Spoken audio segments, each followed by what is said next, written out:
Hello, everyone, and welcome to the War on Palestine podcast. This is episode 9, recorded and published on December 3rd, 2023.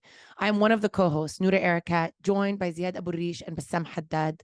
We continue to offer this podcast as a digest of news that is happening on the ground, recognizing that for so many who are trying to follow this, the past few weeks and now again the past few days continue to be overwhelming in terms of keeping track of what's going on, as well as the emotional toll.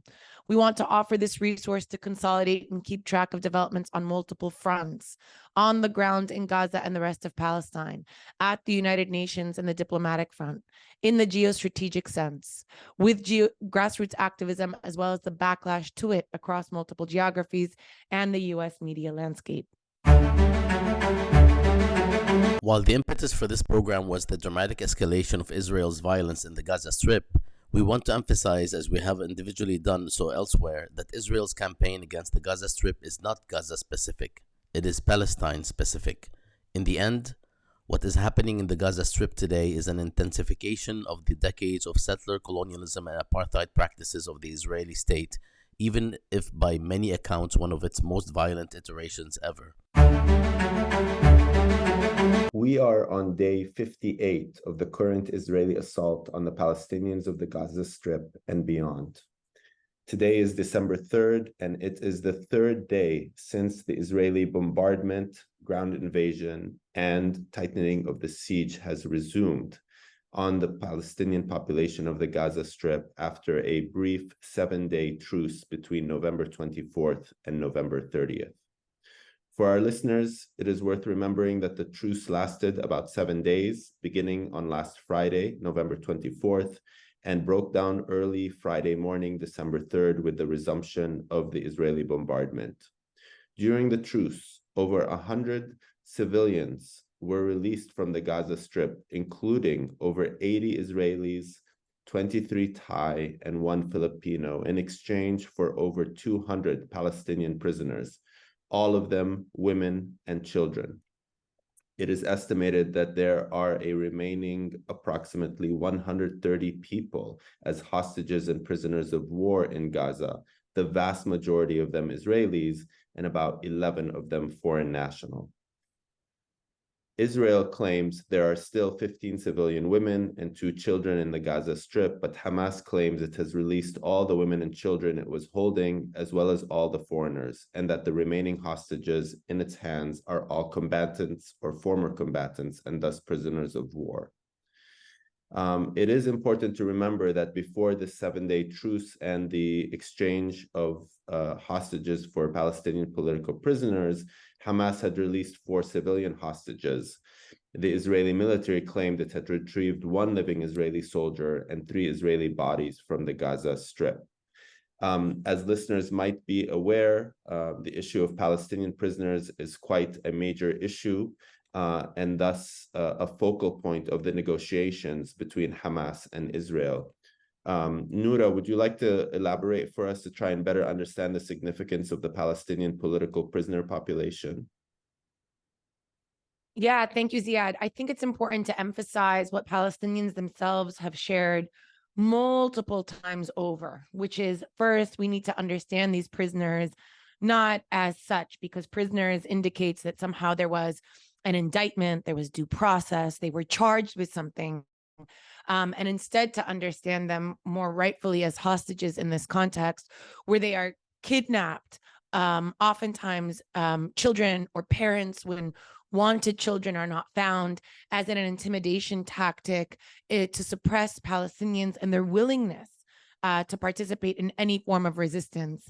We know that those who have been released right now, even in this prisoner exchange, that according to the New York Times, and this is not even citing our own numbers, but even according to the New York Times, that 3/4 of those who have been released, of the 240 that have been released from captivity, were not convicted of any crime, that they had been held in prison for less than a year, and that 37 of them were arrested at the beginning of hostilities after October 7th in a mass roundup of Palestinians, some 3,000 of them.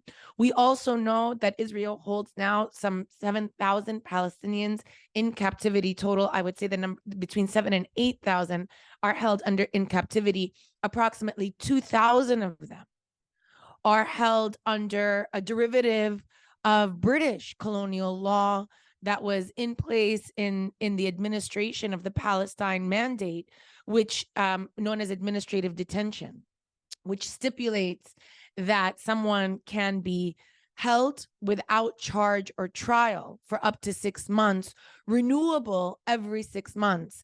Now, this is martial law or military law that suspends a civilian law order that mandates due process, indictment, the assumption of innocence until proven guilty, and so on, and instead supplants it with this exceptional legal regime of military law that privileges the security of the belligerent state against the rights of the individuals.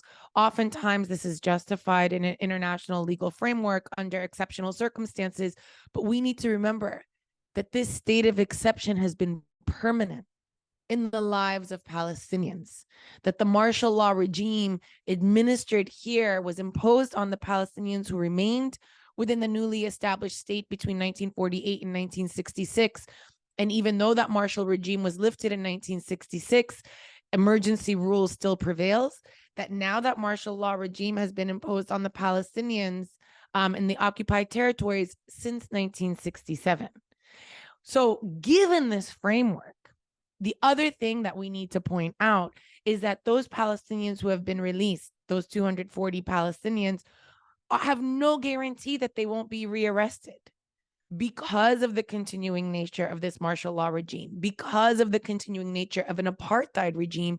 We also know that 310 Palestinians, 70 more than have been released from captivity, have been arrested and brought into captivity during this time, which indicates for us that there's even in what we describe as an exchange of captives is also, indicates false parity, because Palestinians are released into a larger prison outside of their captivity where there's no guarantee that they won't be captured again.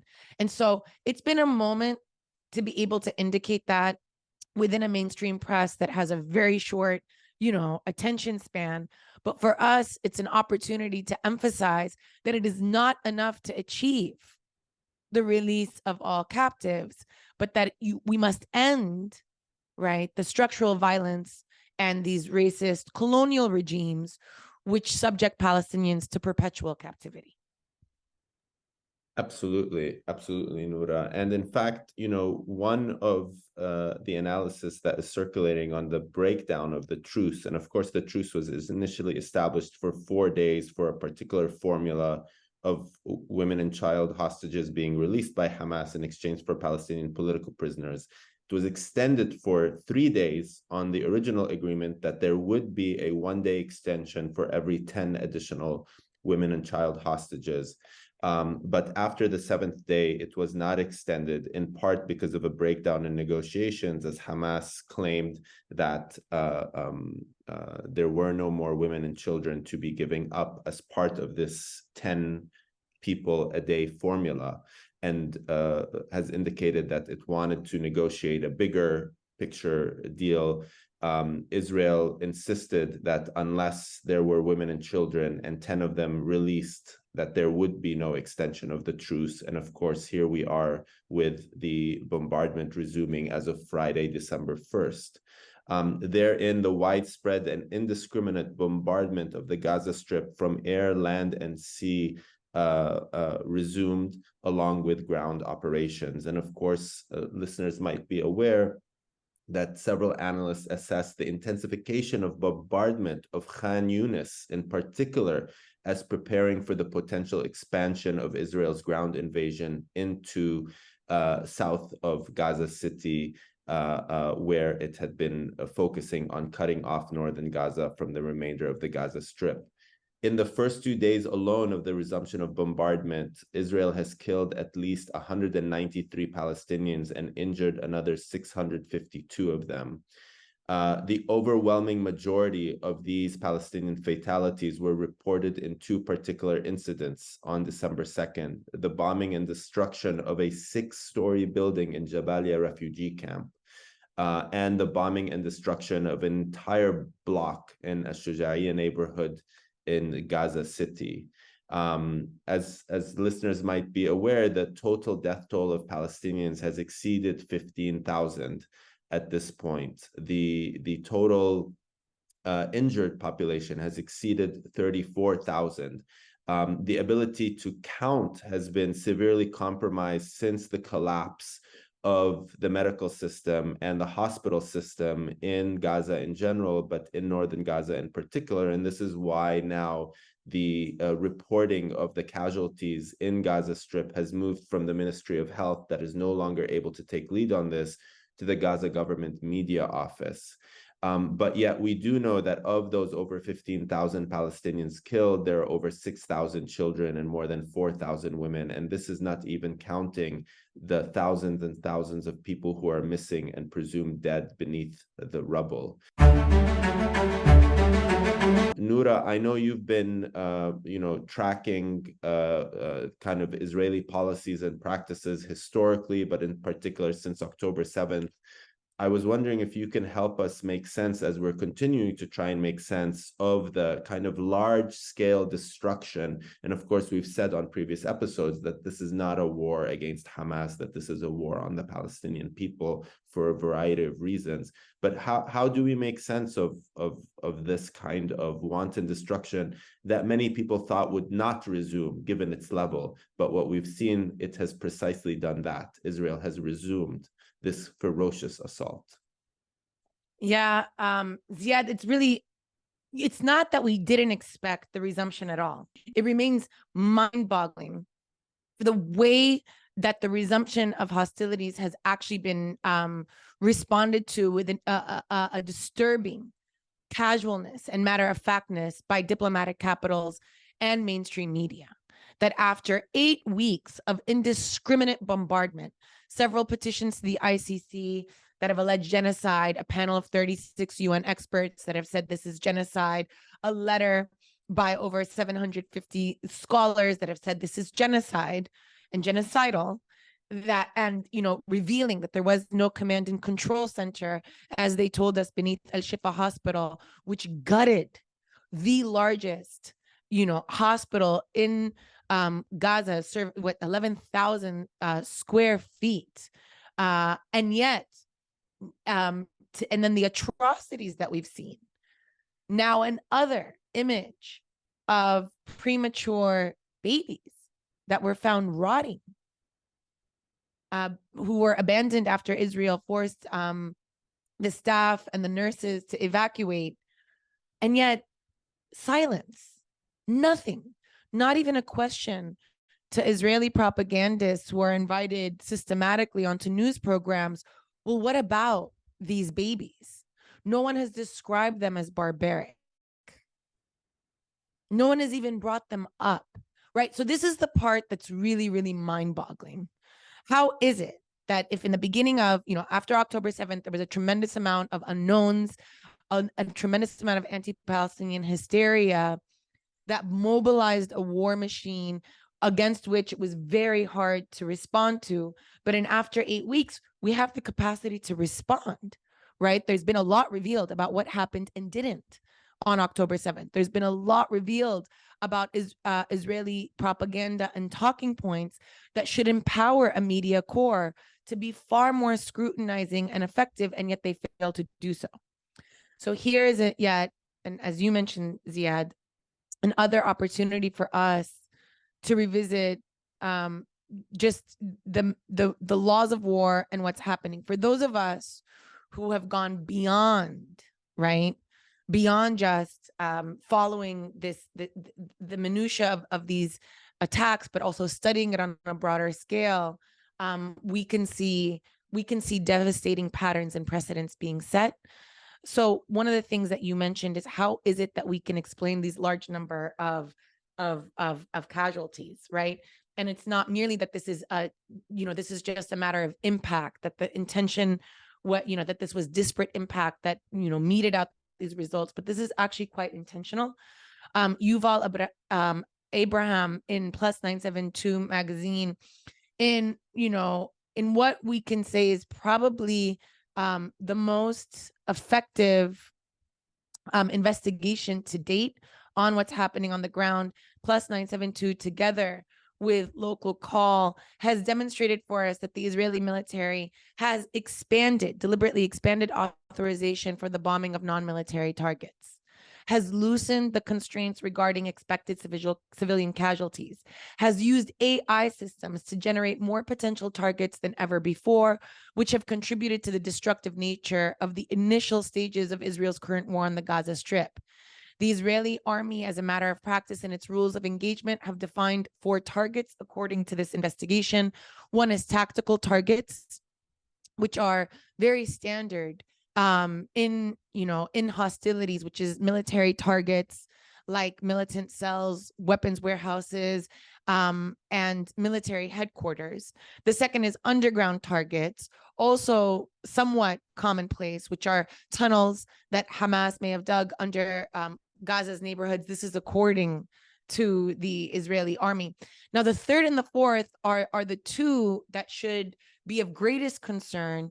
And these are number 3, power targets, which include high rises and residential towers in the heart of city and public buildings, such as universities, banks, and government offices. And the fourth is family homes and operative homes, the stated purpose of those attacks is to attack the private residences of perhaps a single member of Hamas, or even suspected member of Hamas or Islamic Jihad. I want to focus on number 3 and 4 a little bit, as a matter of what this means in law and what we know historically. So first of all, I just want to say that in law, right, that we have seen the shifts to what culminates in the articulation of power targets and the explicit attack on family homes and operative homes. We have seen this shift, and I've detailed this in my own work, since the early stages of what's known as the Second Palestinian Intifada, where Israel shifts from occupation to warfare against Palestinians, where it indicates that where it has withdrawn from the territories it has withdrawn, it no longer has the same authority as it did where it is under a complete occupation. And here they're referring to areas A that they retreated from, so that they can remain in occupying power in the rest of the territory. But in area A, now under complete Palestinian civil and security authority, it no longer has the same legal obligations, thus giving it the right to use military force where they are actually limited in using law enforcement power. Okay, so here we see that initial logic shift where they tell us that this is neither an international armed conflict recognizing a nascent sovereign and thus governed by laws of war, nor is it a civil war that would be regulated by the second additional protocol, nor is it even a riot where they can respond to with law enforcement power as well.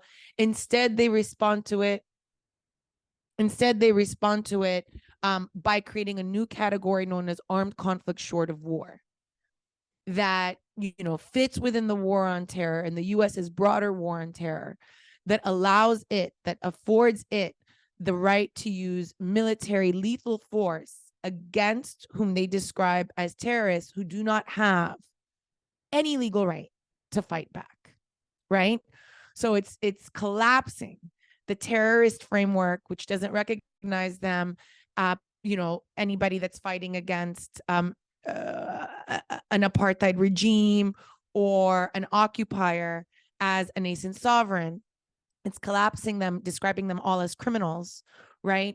together with now a framework of military, of using a military response. Anyways, there's a legacy to this. We can discuss it. It's part of the broader war on terror and its legal and military technologies. But fast forward to 2005, where this logic that was used in areas A to describe, right, this new juridical regime is expanded to apply to the entirety of Gaza, where Israel withdraws from, where they basically use that same logic used on area A in the West Bank to apply to the entire Gaza Strip, and say that they are no longer an occupying power, but that the Palestinians are not independent. So it's neither occupied nor is it sovereign. Instead, Israel creates a category of hostile entity. In this situation, Israel now, continues to use its logics of an unprecedented confrontation for which no laws of war can apply, giving Israel the right to create new law, to innovate new laws of war where they insist no previous laws can actually adequately apply. So we see that culminate in 2008 and 2009 during Israel's first large-scale offensive against Gaza and Operation Cast Lead. And we see a steady development of these technologies in 2012, 2014, 2018, 2021, right? And part of these technologies was restructuring proportionality and doing what I described as such as shrinking who counts as a Palestinian civilian, so that Palestinians in the Gaza Strip are no longer recognized as civilians as early as 2014 under these frameworks, where Israel, uses this technology of force protection and inverts an equation that privileges the lives of belligerent civilians above the lives of its soldiers, privileges the lives of enemy civilians above the lives of its soldiers. Instead, what Israel says is now that the lives of enemy civilians are worth less than its soldiers. Now, this is very radical, very, very radical. But these are the seeds that Israel has been planting. And that's what we see culminating right now in these propositions on power targets and the targeting of residences with a single, suspected Hamas or Islamic Jihad operative, right? We also saw this sanctioned by Israel's High Court when it rules in the Public Committee Against Torture in Israel versus the government of Israel, that direct participants in hostilities or civilians who pick up arms for a short amount of time are still legitimate targets even when they lay down their arms, because they continue to have a continuous combat function. That is precisely what is in number 4, that basically says that even an operative sleeping and incapacitated and posing no risk becomes a legitimate target in their home with their family. And that threatens the entire neighborhood, because not only are they legitimate targets during this time, but that the civilians around them aren't recognized as such. Regarding number 3, power targets. Here we should understand that what Israel is telling us is that it can target civilians in order to achieve a military advantage, to change the calculus of Hamas, for example. In any other framework, this is terrorism. But Israel is suggesting for us that this is called power targets. And we should be very wary of this, because we've seen Israel do this in the past, where it changed what we have known as extrajudicial assassination and reframe that as something known as targeted killing, right? And so here we're seeing a similar proposition to make terrorism acceptable, explicitly acceptable, under the name of power target. And the policy of targeting these residential buildings was actually what we saw at the end of the campaign in 2021, where Palestinians described that campaign as the war of towers. This is when we saw the Al-Jalaa Tower that was housing Al Jazeera and housing AFP and AP media targeted. Now, in that incident, Ziad, in 2021, Israel actually privileged allowing Palestinians to evacuate the buildings, right? What we're seeing in this situation is not even that. There is no opportunity to properly evacuate. And whereas we saw 9 buildings targeted by the end of the campaign in 2021, in the first weeks of this campaign, of this genocide, as recorded by Plus 972, Israel had already targeted 1,500 such buildings. So how is it, it's really, what you said, right? How is it that it's so important to pay attention to these details? But oftentimes as we get into them, what we lose is the broader picture of what Israel is doing, which is to ethnically cleanse Gaza of its Palestinian people, to remove them in order to take the land without them in an ongoing Nakba.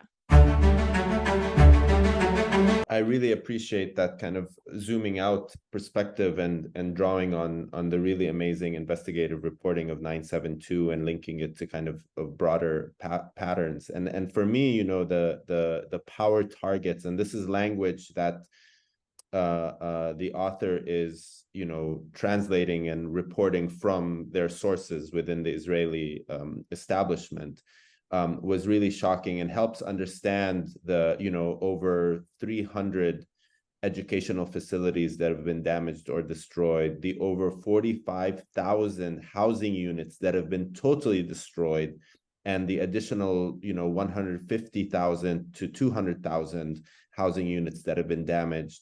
Entire universities have been destroyed. This is not even counting mosques and churches and bakeries. And let's remember that after the Israeli military seized control of the historic parliament building in northern Gaza, emptied it out and everything, they proceeded to bomb it as a wanton act of destruction. And I think we need to really, keep up with the details, but also be able to zoom out to understand what the bigger picture is, and what 972 is doing and what you're doing, I think is really helpful to understand that. You've talked about ethnic cleansing, Noura, and I just want to move to some of the other issues going on. Of course, Gaza, a population of about 2.3 million Palestinians, currently 1.8 million of them, meaning nearly 80% of the population, are recognized as internally displaced persons. And the distribution of internally displaced persons is not just from northern Gaza, of course, it's from central Gaza, it's from southern Gaza. So it's really important to understand this as a structural feature of what Israel is doing in its military onslaught. Due to the overcrowding and poor sanitary conditions at many shelters in the south, there have been significant increases in some communicable diseases and conditions such as diarrhea, acute respiratory infections, skin infections, and hygiene-related conditions like lice. There are also initial reports of disease outbreaks, including hepatitis, right? And these are reports happening after a 7-day truce. On December 1st, the Israeli military published an online detailed map of the Gaza Strip, dividing it into hundreds of smaller units. Reportedly, the map is intended to facilitate, according to Israeli official statements, the evacuation of specific areas ahead of their targeting. Of course, with no clear understanding of where people would evacuate to, or if even the targets are supposedly legitimate. Just to give you a sense, on December 2nd, areas encompassing about 25% of the Gaza Strip were designated for evacuation by the Israeli military. I mean, this is just one of the most clear cut, indications of the degree to which the Israeli military is really dividing up the Gaza Strip into, strategic zones as it sees, and moving inch by inch to displace people. And we should be clear that during the truce, Israeli forces prevented many Palestinians from returning to their, neighborhoods and their homes in parts that the Israeli military now occupies. There is no indication that evacuation is simply a matter of temporary relief while military operations take place, but is in fact almost a permanent condition in many of these places. I'm wondering what you think about this map, Noura, and how you'd respond to someone who says, well, at least now the Israeli military is, being clear where it's going next. Of course, many of the bombings don't correspond to what Israel claims is its evacuation orders. But when it does, how do we make sense of this? Yeah, it's really difficult because it's dystopian, as Palestinians have told us, right? It's dystopian. Somebody described it. So just to give a little bit more detail, the Gaza Strip has now been divided into 2,300 blocks, right? And most Palestinians are now concentrated in the south, which we should emphasize because of the forced removal of 400,000 Palestinians from the north and their displacement into the south. They are now highly dense, even more densely populating an 85 square mile area, right? And what Israel has taken to doing is to send SMS messages or text messages to residents in particular blocks, telling them to leave before they launch strikes. You can literally be in an area that suddenly the entire area is marked as removal, and you're supposed to run somehow with no fuel to transport you in cars, somehow with the level of the sick and the immobilized and the children and the elderly to another area.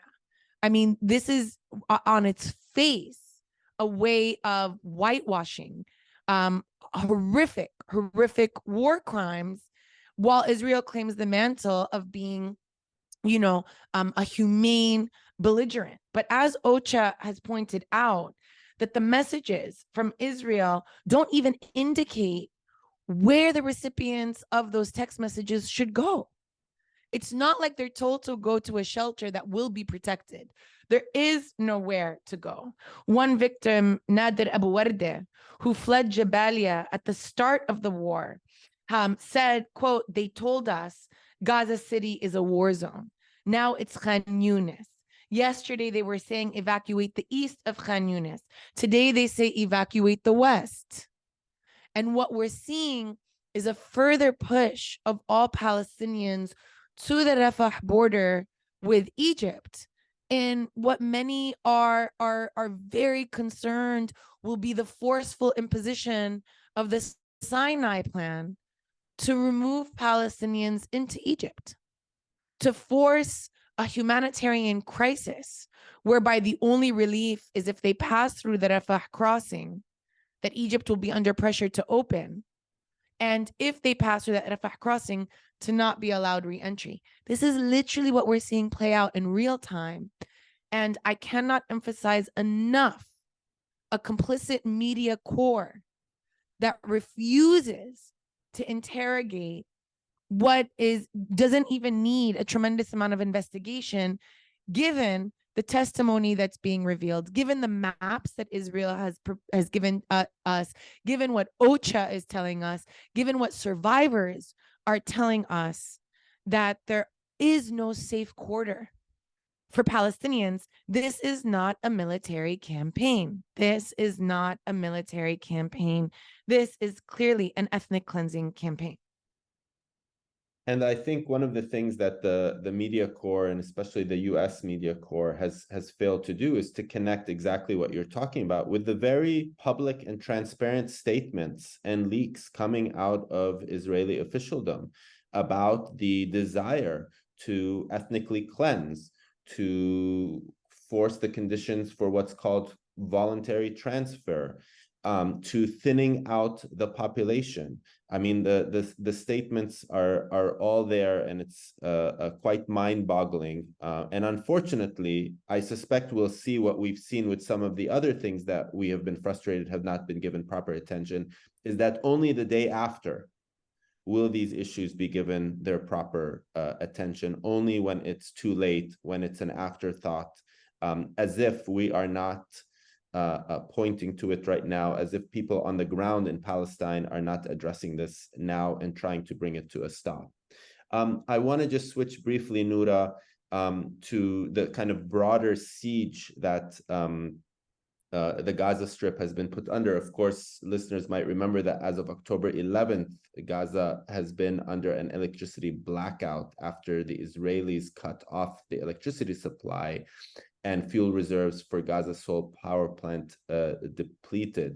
The importation of fuel during the truce was a major negotiation point. But we are suspecting that the situation has returned to what it was before the truce, which is not allowing any fuel to enter the Gaza Strip. I want to highlight that 4 hospitals in northern Gaza are partially operating and administering patients with only limited services. 2 other hospitals are providing things like dialysis services for kidney patients. But none of the hospitals in northern Gaza have a surgery capacity, just to understand what it means when we say there are only 4 hospitals partially operating. The remaining 12 hospitals in the rest of the Gaza Strip are also partially functioning, with the bed capacity across the Gaza Strip having declined from 3,500 prior to the war to 1,400 presently, amid the destruction, but also the surge in what's happening. And I want to focus on the question that you brought up about the premature babies, in part because I think it shows the fact that no one is really considered a civilian in the Gaza Strip as far as the Israeli military command is concerned. I also think, given the outlandish and proven falsehoods of 40 babies being decapitated on October 7th and the outcry that propaganda and fake news created, we don't even see 1/10 of the attention or the outrage by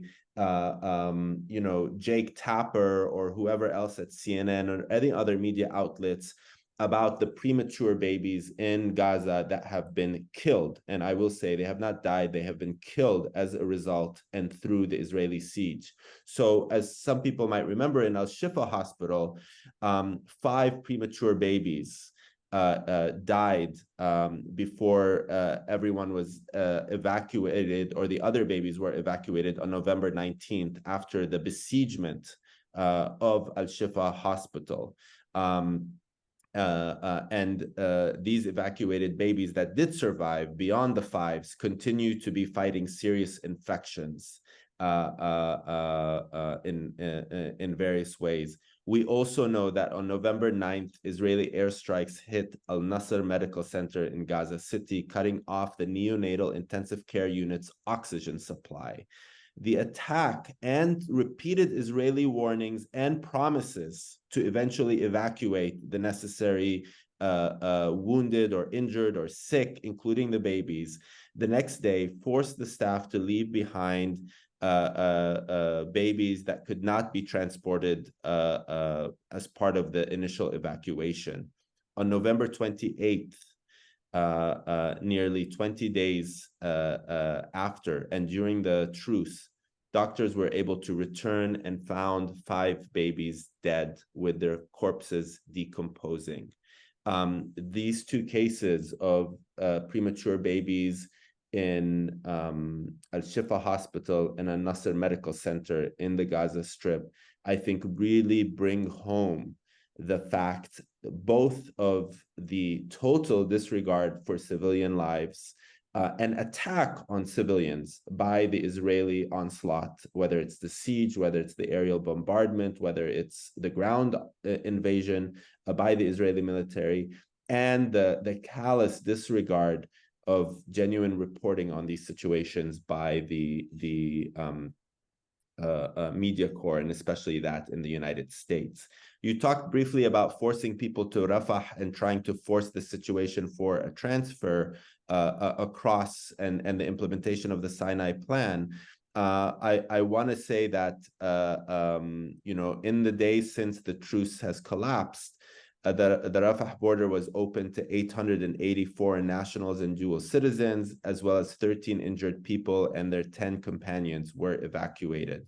The continued complete control of the movement of Palestinians, both within the Gaza Strip and outside and inside into the Gaza Strip, remains a feature of how Israel is continuously in total control.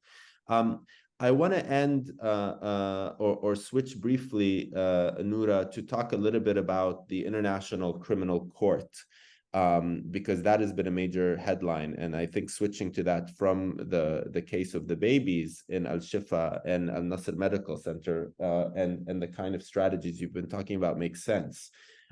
We know that the International Criminal Court prosecutor Karim Khan was in Israel-Palestine this past weekend at the invitation of supposedly families representing victims of the Hamas attack on October 7th.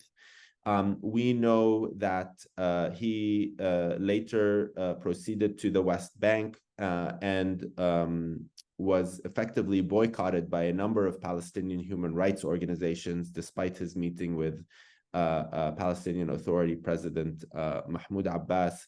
I was wondering if you can help us make sense of this, Noura, because I know you were part of the larger effort by Al-Haq and a number of other Palestinian human rights organizations to actually file an official complaint with the International Criminal Court.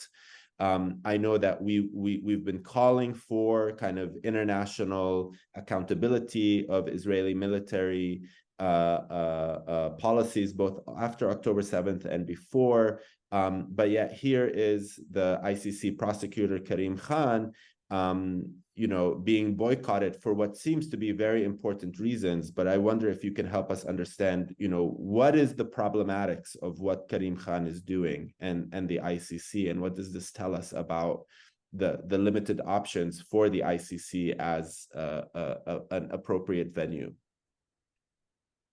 I think we really need to understand first and foremost that even without the question of Palestine at the ICC, that a number of race scholars, that a number of TWAIL scholars, international law scholars, international criminal law scholars have highlighted for us, right, as Kamari Maxine Clark does most pointedly, right, in the way that the Rome Statute, which establishes the ICC, drafted in 1998, establishes it in 2002, enshrines white supremacy, right? Enshrines the place, the supremacist place of European and former colonial powers.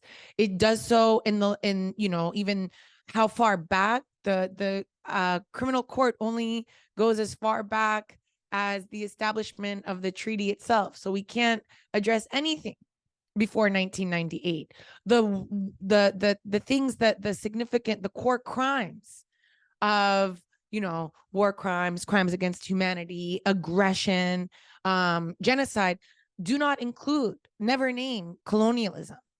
And then the procedures themselves, like Article 17 on complementarity within the Rome Statute, privilege a national court to prosecute it gives it the right of first jurisdiction to prosecute its own accused, and only if they are unable and unwilling does the ICC have that jurisdiction, and so on and so forth. So that all of this culminates in the outcome we see today, which is that since its establishment, the ICC has only prosecuted, right, with very limited exception, like Slobodan Milosevic and now Vladimir Putin, African and Arab accused and heads of state. And so this is the context that we're in. And so we knew from the beginning and have been saying that the ICC itself will not be a venue that we should place, any amount of faith in, let alone a tremendous amount of faith, because based on what we know and based on their attention to detail, that it would be more likely to prosecute Hamas first in what it considers less contentious cases than it would any Israeli official. And that's precisely what is happening. Now, this becomes even more infuriating and exacerbating because Palestinians first approached the ICC to become a member in 2009 under the prosecutor, then Moreno Ocampo, who rejects it and says, well, Palestinians have no jurisdiction. Now, fast forward, Palestine becomes recognized as a state by the General Assembly, even though it's not a state member because it doesn't have, the US, impedes that opportunity at the Security Council. But by 2012, there's really no, there is no kind of legal controversy over whether Palestine is a state and has the right to accede to the Rome Statute. So we see them do so in 2015. It takes another 6 years after that. So a total of 12 years since Palestine wanted to accede to the Rome Statute in 2009 before the ICC's jurisdiction is recognized and before an investigation is opened in 2021. Now, since this investigation has been opened, Palestinians have appealed numerous times to the ICC prosecutor Khan, who's elected as prosecutor, 7 days after the recognition of this jurisdiction in 2021, but has appealed to Khan multiple times to, visit, to increase resources. What we understand is not only did Khan not visit, and even earlier this year, 35 Palestinian organizations urged Khan to visit in February 2023 in light of a heightening use of force against Palestinians in the West Bank. This year has been the most deadly, as we've been told since the beginning of the year, since the 2005, in the years of the Second Palestinian Intifada, right? And Khan has refused those appeals. We also know that only about 1 million euros have been allocated to the Palestine file since 2023, which we've been told multiple times that this pales in comparison to the other cases that are open and is under-resourced. More than that, we also know the disparity in the way that Khan responded to the war crimes committed by Russia, or alleged war crimes committed by Russia and its occupation of Ukraine, specifically the kidnapping and transfer of Ukrainian children to Russia. Khan responded within a week and issued an arrest warrant. And yet here we have, right, an open investigation since 2021, appeals by Palestinian organizations, increasing appeals, especially in February of 2023, under-resourced, right? The most well-documented genocide that we've known. And Khan has done very little besides visit the Rafah crossing and say, using, he's the prosecutor, but he's acting like a diplomat. He is a prosecutor. He's meant to be disdained by all party in his pursuit of accountability.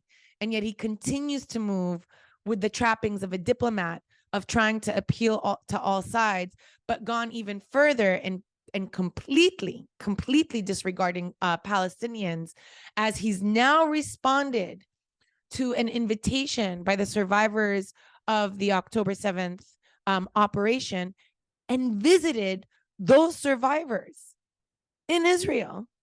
Not only that, he has regarded them as that in his estimation, that there's reason to believe that Hamas committed war crimes. He took a picture overlooking occupied East Jerusalem. I mean, we're talking about basic international law, Security Council Resolution 478, that urges all parties to rebuke any, Israeli attempt at annexing Jerusalem. He took it that picture was meters away from illegal settlements, which are not controversial at all. Their illegality is not controversial at all. And under it was a caption under Khan that said, visiting Israel. So yes, Palestinian rights organizations are furious at this blatant double standard, under-resourced. This is justice delayed as justice denied, complicity in these pictures, double standard in the response to Russia and the response to Israel. And now on top of all of it, the ability to visit the people, the survivors from October 7th, but yet no visit or conversation or an open channel with any Palestinians from Gaza and those who have survived the annihilation of their families that have been wiped out from the population registry. And so next week is the Assembly of State Parties at the UN, and there is a call to urge the ASP and those who are attending to impose upon Khan the imperative to issue arrest warrants to those that we have named. You mentioned I'm part of one petition to the ICC, but there have been several, including by Reporters Without Borders, who have indicated the number of the reporters who have been killed. I think now it's over 54 reporters killed during their time of work. And rights groups have said issuing arrest warrants will actually serve as a deterrent function. Arrest warrants for Netanyahu, Gallant, Herzog, and Aliyan to basically as a warning, as a deterrent. And the prosecutor refuses to do any of that. So this is why, as you indicated, rights groups refuse to meet with him. They want him out. They want him removed for a failure to uphold the mandate of the ICC and the Rome Statute. Thank you, Ziad and Noura. Today's episode was hosted and produced by myself, Bassam Haddad. It was written and presented by Ziad Abu-Rish and Noura Erakat. Research for this program was conducted by Anas Alkhatib, Mayss al-Alami, Sarah al-Yahya, Raneem Ayyad, Alaa Attiah Mitwali, and Aryan Noushi.